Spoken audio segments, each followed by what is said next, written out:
Hi friends, welcome to our channel. ఈరోజు సీరియల్లో ఏం జరిగిందో ఇప్పుడు మనం తెలుసుకుందాం.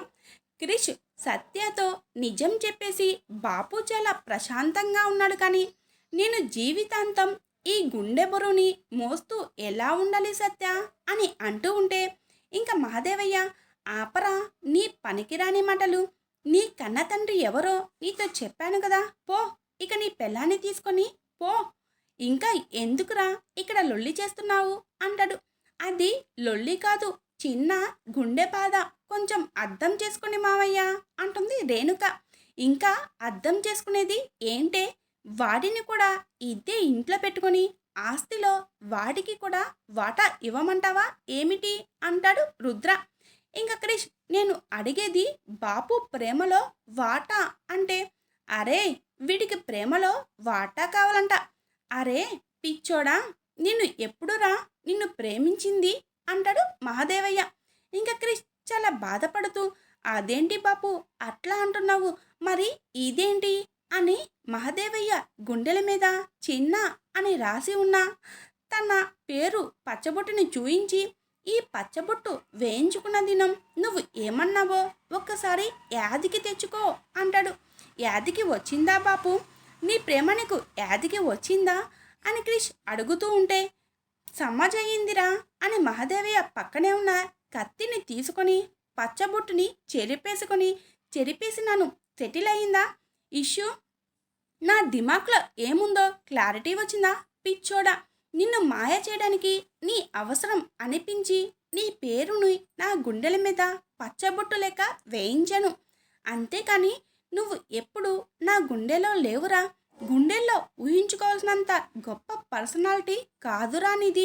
నువ్వు ఆఫ్టర్ అద్దె కొడుకువి అంతే, నీ లెవెల్. నా కాడ మస్తు పనోళ్ళు ఉన్నారు, పైసలు పడేస్తే ఏమైనా చేస్తారు. నా కోసం ప్రాణం ఇచ్చే పెద్ద పనోడు అవసరం అనిపించింది.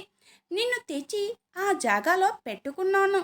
పనోడు అని పిలిస్తే అందరి ముందు మంచిగా ఉండదు కాబట్టి చిన్న అని ప్రేమగా పిలిచాను. నిన్ను కొడుకు లెక్క ప్రేమగా పెంచుకోలేదు. నా ప్రాణాలకి కాపలా ఉంటావు అని కుక్క లెక్క నా కాళ్ళకడ పడి ఉంటావని, ఏమి చెప్పినా చేస్తావు అని నిన్ను పెంచుకున్నాను. కానీ నీ పెళ్ళం వచ్చాక నా లెక్కలు అన్నీ మారిపోయాయి. నీకు నా మీద ప్రేమ తగ్గిపోయింది, విశ్వాసం తగ్గిపోయింది. అందుకే నాకు నీ మీద నమ్మకం తగ్గిపోయింది. నేను ఏమి చెప్పినా అట్లాగే బాపు అన్నోటోడివి. ఇంకా పెళ్ళి కాగానే అట్లా ఎట్లా బాపు అని సురువు చేసినావు. నాకు బాడీగార్డ్ అని అనుకుంటే నీ పెళ్ళానికి మంచి మొగుడుగా మారిపోతే బాధ అనిపించదారా? నాకు నా ఒంట్లో చీము నెత్తురు ఉంది. ఇంకా నువ్వు తలుచుకుంటే ఏమైనా చేయగలవు, అది నాకు తెలుసు.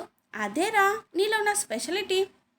కానీ నీ పెళ్ళాన్ని ఎలక్షన్లో పోటీ చెయ్యనీకురా అంటే అది మాత్రం చేయవు. మోజు నీ పెళ్ళం కదా, నీ పెళ్ళాన్ని ఎమ్మెల్యే పోస్టులో చూడాలి అని నీ మోజు. అది ఏందిరా కొడక అని అడిగితే నాకు రివర్స్లో కథలు చెప్పడం సురువు చేసావు.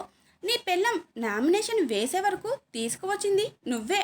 ప్లాన్ చేసి దాంతో విత్డ్రా చేపిస్తే రెచ్చగొట్టి మళ్ళీ ఆమెని బడ్రీలోకి దింపింది నువ్వే కదా. చెప్పరా, ఇప్పుడే 2 పీకి నీతో నిజం చెప్పించవచ్చు. కానీ ఓపిక పట్టినాను. నీ తప్పు తెలుసుకుని నువ్వు మారతావేమో అని చాలా వెయిట్ చేశాను.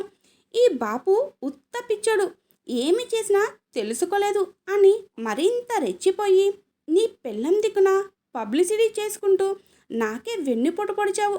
నువ్వంటే నాకు ప్రాణం బాపు అని గుండెలు బాదుకున్నావు కదరా. ఇదేనా ప్రాణం ఇస్తే చేసే పని అని క్రిష్ని పక్కకి నెట్టేస్తాడు మహాదేవయ్య. ఇంకా తనతో క్రిష్ కింద పడిపోతాడు. ఎలక్షన్ క్యాన్సిల్ అవ్వకూడదు, నీ పెళ్ళం ఎమ్మెల్యే కావాలి అనే కదరా నరసింహాన్ని చంపకుండా వచ్చావు. మీదకి వెళ్ళి నీతి న్యాయం మర్యాద అంటూ పెద్ద పెద్ద మాటలు మాట్లాడినావు.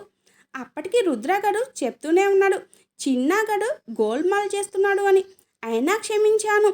కానీ ఇప్పుడు నీ పెళ్ళంతో నువ్వు కొమ్మక్కయ్యి నా కన్న కొడుకుని చంపుతాను అంటే నేను ఎట్లా ఊరుకుంటాను అని అనుకుంటున్నావు? అద్దె కొడుకు కోసం కన్న కొడుకుని పోగొట్టుకుంటానా అని అనుకుంటున్నావా? అట్లా ఎట్లా అనుకుంటున్నావురా నువ్వు? అయిపోయింది, ఇంకా మన ఇద్దరికి లెక్కలు సెటిల్ అయిపోయాయి. ఇంకా నీతో నాకు ఎటువంటి అవసరం లేదు, పోరా పో బయటికి అని అంటాడు మహాదేవయ్య. అరే, నీ అంతట నువ్వు బయటికి పోతావా, లేకపోతే నీ మెడ పట్టుకొని బయటికి తోసేయమంటావా అంటాడు మహాదేవయ్య. అరే చిన్న కొడక, నా డమ్మి కొడుక్కి నా మాటలు విని మైండ్ షాక్ అయి బ్లాక్ అయినట్లుంది. నేను చెప్పిన మాటలు చెవికి ఎక్కడం లేదు. నువ్వు మీ అన్న కలిసి వాణ్ణి ఈడ్చుకొని పోయి బయటపడేసి రండిరా అంటాడు మహాదేవయ్య. ఇంకా మహాదేవయ్య మాటలు విని రుద్ర, సంజయ్ కృష్ణని పట్టుకోవాలి అని దగ్గరికి వెళ్తూ ఉంటే, కృష్ణని ముట్టుకుంటే చంపేస్తాను, మీరు ఎవరి మీద చేయవేస్తున్నారో తెలుసా, ఎవరి గురించి చులకనగా మాట్లాడుతున్నారు తెలుసా, ఈ ఇల్లే తన గుడి, మీరే తన దైవం అనుకొని తన జీవితాంతం మీకు ఉడిగలు చేసిన ఒక మంచి మనిషి గురించి అని సత్య అంటూ ఉంటే, ఇంకా రుద్ర చాలా కోపంగా సత్య అని గట్టిగా అరుస్తూ ఉంటాడు. నేను నీకంటే గట్టిగా అరుస్తాను, ఇందాక నుంచి చూస్తూ ఉన్నాను. క్రిష్ ప్లేస్లో మరెవరైనా ఉండి ఉంటే మీరు చేసిన పనికి మీ గుండెల మీద తన్నేవాడు. ఇదే కత్తితో లెక్కలేనని పోట్లు మిమ్మల్ని పొడిచి ఉండేవాడు. మీరు ఈ పాటికి రక్తపు మడుగులో గిలగిలా కొట్టుకుంటూ ఉండేవాళ్ళు. ఇప్పటికీ ఇంకా మిమ్మల్ని గుండెల్లో మోస్తూ ఉన్నాడు కాబట్టి తన గుండెలు పగిలేలాగా కుమిలిపోతూ ఉన్నాడు. మోసం చేసి మిమ్మల్ని మోసం చేసినందుకు మిమ్మల్ని తిట్టడం లేదు.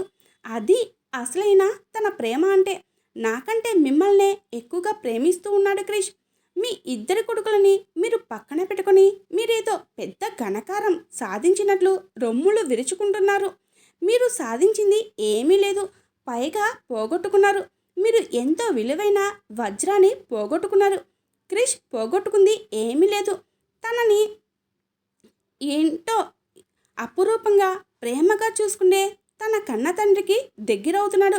ఇలాంటి కొడుకులని 100 మంది మీరు పక్కన పెట్టుకున్నా వాళ్ళు ఎవరు క్రిష్కి సాటి రారు. ఈ నిజం మీకు త్వరలోనే తెలుస్తుంది. అప్పుడు మీరు నన్ను గుర్తుకు తెచ్చుకోండి. ఇన్నాళ్ళు మీతో క్రిష్ ఉన్నాడు కాబట్టి మీకు ఏ ఆపద రాలేదు. ఇక నుంచి మీ కొడుకులని కూడా మీరే కాపాడుకోవాలి అని అంటుంది సత్య. ఇంట్లోంచి తరిమేస్తున్నాము కదా బాబు, అందుకే దీనికి బాగా కడుపు మండుతున్నట్లుంది, అందుకే మనకి శాపనార్థాలు పెడుతుంది అని అంటాడు రుద్ర. మీకు తెలియదు ఏమో, ఇలాంటి మంచి రోజు కోసమే నేను ఎదురు చూస్తున్నాను.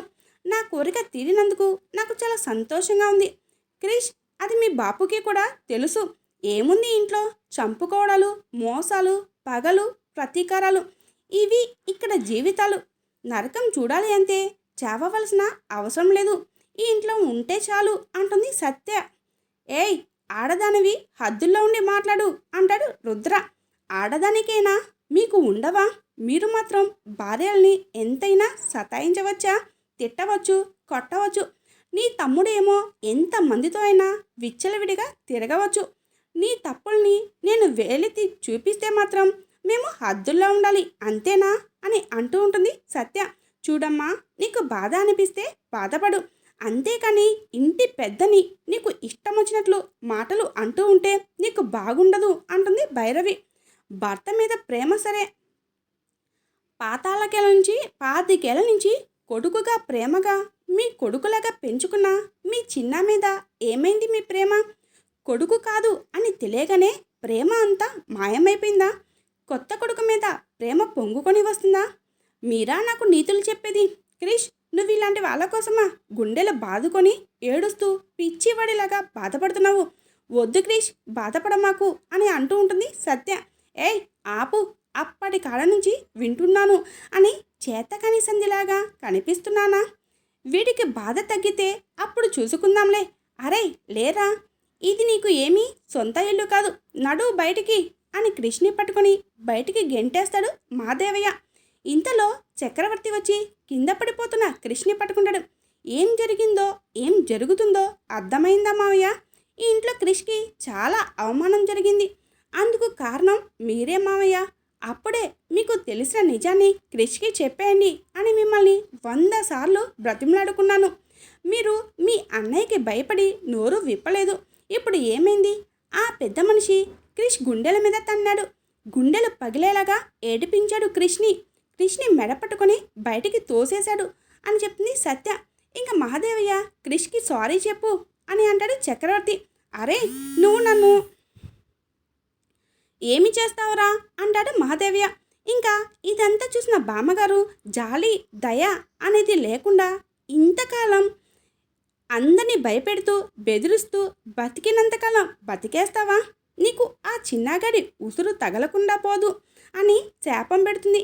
ఇంకా క్రిష్ చాలా బాధపడుతూ కన్న కొడుకు కళ్ళ ఎదుట ఉండి తన కన్న తండ్రిని నాన్న అని పిలవకపోతే ఆ తండ్రి ఎంత బాధపడతాడో నాకు తెలుసు అని చక్రవర్తి దగ్గర బాధపడుతూ ఉంటే, ఇంకా చక్రవర్తి నువ్వు నన్ను బాబాయ్ అనే పిలువు, ఎప్పుడైతే నా నిజమైన కన్న తండ్రి ప్రేమ నీకు తెలుస్తుందో అప్పుడు నువ్వు నన్ను నాన్న అని పిలవచ్చు అని కృష్ణి ప్రేమగా దగ్గరికి తీసుకొని ఓదారుస్తూ ఉంటాడు.